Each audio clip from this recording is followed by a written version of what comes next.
திண்டுக்கல் மாவட்டம் கோபால்பட்டி அருகே கல்குவாரியை மூடக்கோரி பள்ளி மாணவர்கள் பொதுமக்கள் லாரியை சிறைபிடித்து போராட்டம். 3 மணி நேரம் போராட்டம் நடைபெற்றது. சம்பவ இடத்திற்கு வராத சம்பந்தப்பட்ட துறை அதிகாரிகள்.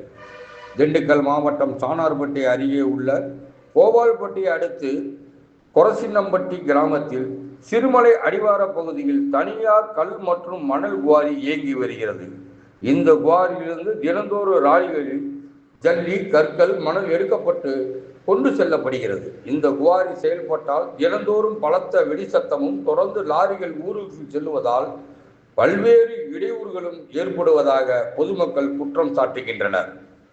மேலும் இங்கே வரும் அரசு துவக்கப்பள்ளி மற்றும் பால்வாடி இடையே உள்ள சுமார் 10 அடி சிமெண்ட் சாலையில் லாரிகள் அரசு வேகத்தில் செல்வதால் பள்ளி மாணவர்கள் விபத்தில் சிக்கும் அபாயமும் உள்ளது. கற்கள் உடைப்பதற்காக தொடர்ந்து வைக்கப்படும் விடிகளால் குவாரி அருகில் இருக்கும் தோட்டங்கள், குடியிருப்புகள் பாதிக்கப்படுவதாகவும் பலமுறை புகார் அளித்தும் நடவடிக்கை எடுக்கப்படவில்லை என குற்றச்சாட்டு எழுந்துள்ளது.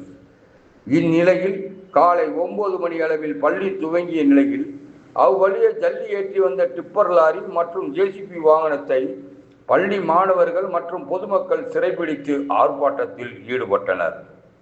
3 மணி நேரம் போராட்டம் நடைபெற்றும் சம்பந்தப்பட்ட அதிகாரிகள் யாரும் சம்பவ இடத்திற்கு வரவில்லை.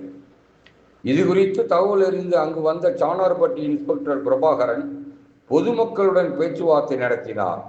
இது பொதுமக்கள் இங்கு கல்குவாரி இயக்கக்கூடாது, பல்வேறு சட்ட விதிமுறைகளை மீறி செயல்படுகிறது, அதனை தடை செய்யப்பட வேண்டும் என வலியுறுத்தினர்.